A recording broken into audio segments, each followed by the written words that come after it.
안녕하세요. 원광대학교 역학과 실습생 안정민입니다. 제가 오늘 얘기하고자 하는 주제는 신경병증성 통증인데요. 이 통증에 쓰이는 약물과 그 기전, 그리고 부작용 등에 대해서 말하고자 합니다. 우선은 통증의 종류입니다. 그 원인으로 보았을 때 통증은 크게 두 가지로 나뉘는데요. 첫 번째는 염증으로 인한 통증이고, 두 번째는 신경 그 자체의 손상으로 인한 통증입니다. 염증은 기본적으로 우리 몸이 공격받았을 때 면역 반응이 일어나고 그 면역 반응의 부산물로 생기는데요. 이 염증이 이제 또 통각 수용체를 자극하게 되면은 우리 몸에서 통증을 일으키게 됩니다. 그래서 이 염증을 잡아주면 어느 정도 통증이 완화되는 효과를 누릴 수가 있는데요. 그래서 많이 사용하는 약물이 코티솔 같은 스테로이드나 아스피린 같은 엔세이드 약물을 많이 사용하는 편입니다.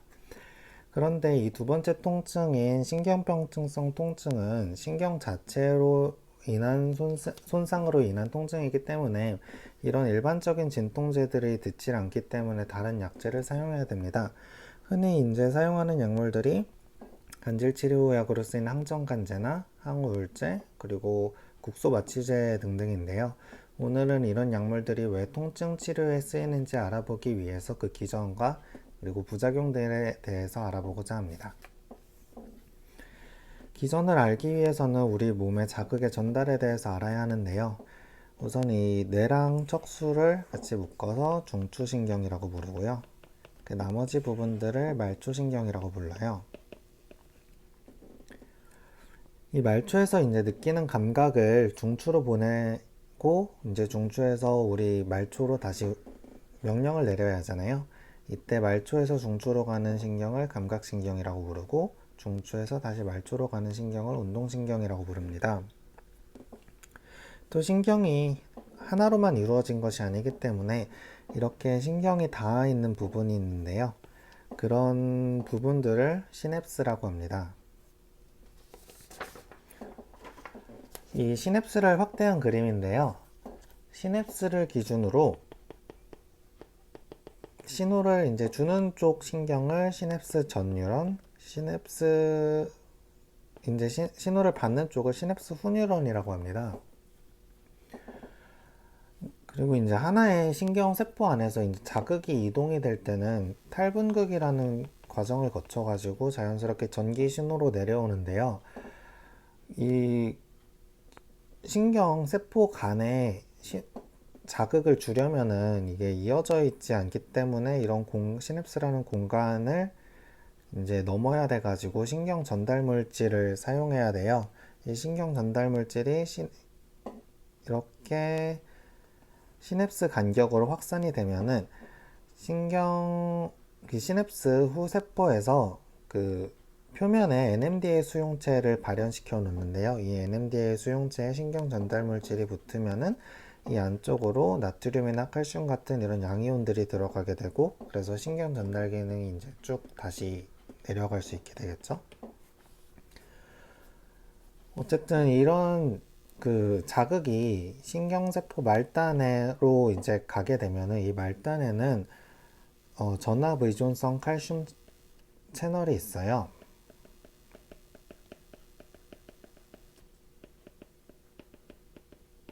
네. 이 자극이 전압 의존성 칼슘 채널을 자극하게 되면은 이 칼슘이 신경세포 안으로 다량으로 들어오게 돼요. 그래서 이 신경세포 안에 칼슘 농도가 늘어나게 되겠죠. 이 칼슘은 세포 안에서 이런 소포들이 이동하는 데 도움을 주는 그런 영역 요소인데요.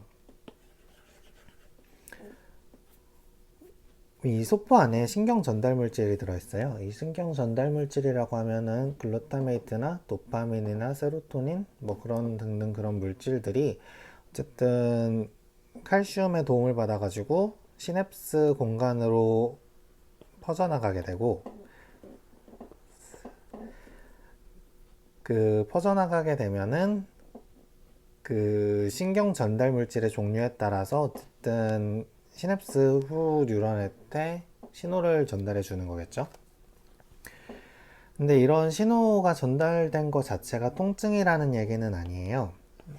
그 뇌까지 이런 정상적인 신호가 전달이 되면은 뇌에서 이제 우리가 느끼는 감각신경, 즉 시각이나 청각, 촉각 등등 그런 감각이 되는 건데, 이 만성 통증을 느끼는 환자들을 보면은 이 전압 의존성 칼슘 채널이 민감해져 있는 경우가 많아요. 그래서 일반인들이 느끼지 못하는, 아니면 이제 통증이라고 느끼지 않는 그런 작은 신호에도 채널이 민감해져 있으니까 칼슘이 대량으로 들어오게 되는데요. 그래서 살짝만 건드려도 이게 통증으로 느껴지는 그런 통각과민이나 이질통 같은 신경병증 환자들이 이런 경우에 속해요. 그래서 이렇게 민감해져 있는 칼슘 채널을 억제하기 위해서 투여하는 억제제가 항정관제로 가바펜틴이나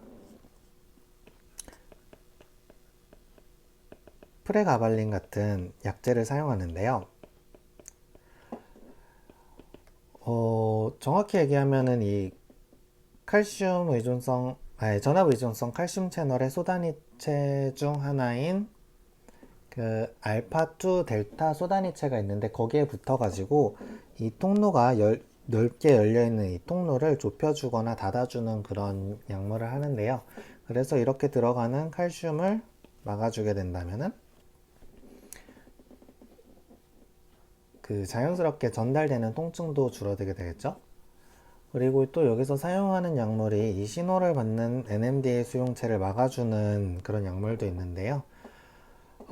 NMDA 수용체를 막게 되면은 시냅스 사이에 이런 신경 전달 물질이 아무리 많아도 이 신호 전달이 이루어지지 않기 때문에 통증이 줄어들게 되는 효과를 누릴 수가 있습니다. 이때 사용하는 그런 약물이 이제 국소 마취제로 사용하는 케타민 같은 것들이 있습니다.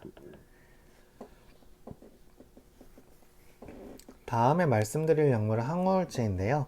항우울제는 크게 세 가지를 써요. 하나는 사만계 항우울제라고 하는 TCA, 그리고 셀렉티브 세로토닌 리업테이크 이니비터라고 하는 SSRI, 그리고 세로토닌 노르에피네프린 리업테이크 이니비터라고 하는 SNRI가 있어요. TCA는 이제 중추신경에서 도파민, 세로토닌, 노르에피네프린, 이 세 가지 물질들의 이제 생성을 촉진하는 역할을 하고요. SSRI는 세로토닌을 선택적으로의 농도를 올려주는 역할을 해요. SNRI는 이제 세로토닌과 노르에피네프린의 농도를 올려주는 역할을 합니다. 여기서 리업테이크라는 거는 이제 시냅스 사이에 있는 이 신경 전달 물질을 제거해주는 과정을 뜻해요. 그래서 그것을 막기 때문에 농도가 올라간다는 그런 효과를 누릴 수가 있는 거죠. 그런데 여기서 SSRI는 효과가 좀 TCA나 SNRI에 비해서 약하기 때문에 진통제로는 이제 선택을 좀 안 하는 경향이 있어요. 그래서 그 차이를 보면은 이제 노르에피네프린이 차이가 나잖아요. 세로토닌, 이제 선택적으로 세로토닌에만 작용하기 때문에. 그래서 노르에피네프린이 통증 조절에 이제 중요한 역할을 하겠다라고 생각할 수도 있는데, 사실은 아직 이 약물들이 항우울제에 작용하는 기전이 명확하게 밝혀진 것은 아니라서 확실하지는 않아요. 다만 이제 노르에피네프린이 우리는 이제 일반적으로 아드레날린이라고 알려져 있는 물질인데요. 저희가 이제 싸울 때 막 아드레날린이 뿜뿜한다고 하잖아요. 그때 교감신경이 활성화돼서 고통도 잘 못 느끼는 그런 상태가 되기도 하고, 그런 거랑 연관이 있을 수도 있다고 생각이 돼요. 또 어떤 연구 결과에 따르면은 노르에피네프린이 중추신경에서 억제작용을 나타내서 또 이렇게 신경통에 쓰일 수도 있다고 생각이 됩니다. 어쨌든 임상적으로 봤을 때 신경병증성 통증을 앓고 있는 사람들은 대부분 중추에서 세로토닌과 노르에피네프린의 수치가 낮아져 있다는 공통점이 있고, 또 이를 보충해주는 항우울제 같은 약물을 사용했을 때 효과가 많기 때문에 그래서 사용하는 편입니다.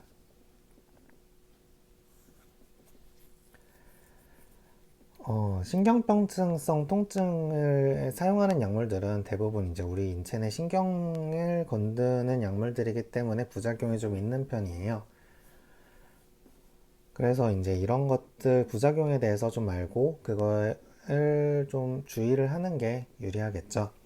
우선 가바펜틴 같은 이런 항정관제 같은 경우에는 아까 작용 기전을 봤을 때 이렇게 신경세포가 있으면은 여기에 있는 전압의존성 칼슘 채널에 붙어가지고 이거의 작용을 막아서 결국은 이제 흥분 전달을 이게 막아주는 그런 효과가 있었잖아요. 그래서 우리 몸이 이제 흥분을 좀 안 하게 되니까 이제 무기력증에 시달리게 되고 힘이 없어서 졸리고 또 머리가 좀 어질어질하다는 그런 부작용들이 좀 있어요. 그래가지고 가바펜틴 같은 경우에는 처음 복용하시는 분들은 이런 부작용들이 있으니까 아무래도 자기 전에 그렇게 복용을 한 뒤에 익숙해지면 자기 사이클에 맞게 그렇게 복용해 주는 게 중요하겠습니다. 그리고 TCA는 이제 중추신경에서 좀 작용을 하는 물질들이 많아요. 그래서 부작용들이 많은 편이에요. 세로토닌과 노르에피네, 도파민 등등 모든 신경 물질들을 건드린다고 했잖아요.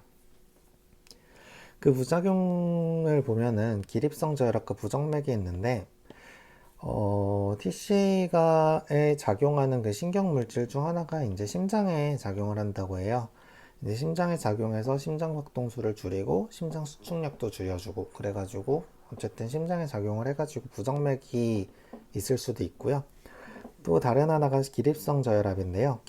우리가 앉아 있다가 일어나면 아무래도 그 압력의 변화가 생길 수가 있어요. 압력이 좀 낮아져가지고 기립성 저혈압이 생길 수가 있는데 정상인 같은 경우에는 이제 이런 압력 차이를 자율신경계가 잡아줘가지고 일정하게 해주기 때문에 이런 기립성 저혈압이 생기지가 않아요. 근데 이렇게 신경 전달 물질들에 대한 약물을 쓰다 보면 아무래도 자율신경계에도 영향을 미쳐가지고 기립성 저혈압 등이 나타날 수 있습니다. 마지막으로 SNRI는 이제 구역이나 또 구토 이런 소화기계 쪽에 약물을 그런 부작용들이 있는데요. 아무래도 이제 이 세로토닌이 소화기계에 영향을 끼치는 그런 신경 전달 물질이기 때문에 연관이 있을 거라 생각됩니다. 그런데 이런 약물들이 거의 비슷하게 작용하고 있기 때문에 어느 정도 부작용을 공유하는 경향은 있어요. 네. 그런데 이런 임상적으로 더 많이 일어나고 적게 일어나고 한 게 있으니까 보통 환자마다 유리하다 싶은 약물을 처방해 주는 것 같습니다. 어, 아무래도 이제 노인 환자들 같은 경우에는 저녁에 잠을 잘 못 주무시잖아요. 그래서 진정작용이 좋은 TCA를 처방해주는 그런 경향이 있는데요. 또 노인 환자분들은 이제 자연스럽게 노화 과정 때문에 소화기계 쪽이 약화되어 있는 분들이 많아요. 그래서 구역구토가 있는 SNRI보다는 TCA를 더 선호하는 경향이 있습니다. 그리고 반대로 이제 젊은 사람들은 이제 그거에 대한 부작용보다는 이제 다른 부작용들이 더 심각하게 다가올 수가 있으니까 TCA보다는 SNRI를 더 선호하는 편입니다. 마지막으로는 이제 약물을 사용하면서 결핍되는 영양소들이에요. 드럭머거 이론이라고도 하는데요. 아무래도 신경병증성 통증은 바로 치료되고 하는 그런 질병이 아니기 때문에 오래 사용했을 때 우리 몸에서 영양소가 결핍되는 거에 대해서 이런 필수 영양소가 결핍되는 거에 대해서 주의해야 합니다. 아래 두 개는 식약처에서 조사해서 발표한 결과를 가지고 왔는데요.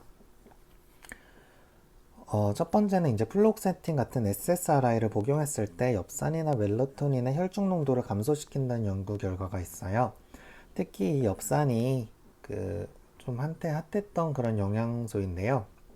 특히 임산부들 초기 때 복용 많이 하죠. 왜냐하면 이 엽산이 신경관 생성과 연관이 있는 그런 영양소이기 때문이에요. 그래서 이 연구 결과 중 하나가 있는데 SSRI를 복용한 산모들의 아기들을 보면은 이제 나중에 태어났을 때 ADHD 같은 주의력 결핍 그런 증후군이 확률이 높다는 연구 결과도 있기 때문에 네. 그 SSRI를 복용할 때는 엽산이나 멜라토닌 같은 영양제들을 추가로 복용해 주는 게 좋을 것으로 생각됩니다. 그리고 이제 TCA는 코엔자임 Q10의 생성을 저하시킨다는 연구 결과가 있는데요.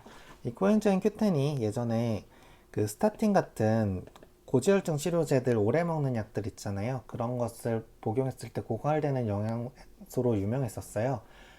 근데 이 코엔자임 Q10이 TCA를 오래 복용할 때도 고갈된다고 해요.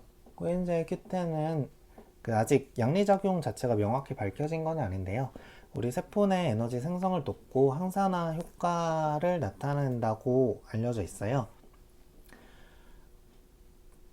그래서 뭐 약품으로 사용할 때는 심근세포 에너지 생성을 돕는 그런 작용을 하기도 하는데, 우리가 이제 영양제로 먹을 때는 황산화제로 작용을 해가지고 우리 몸에 유해한 활성산소를 제거하는 역할을 해가지고 활성산소들로부터 그 세포들을 이제 보호하는 작용을 기대할 수 있어요. 네, 이렇게 발표는 마치고요. 들어주셔서 감사합니다.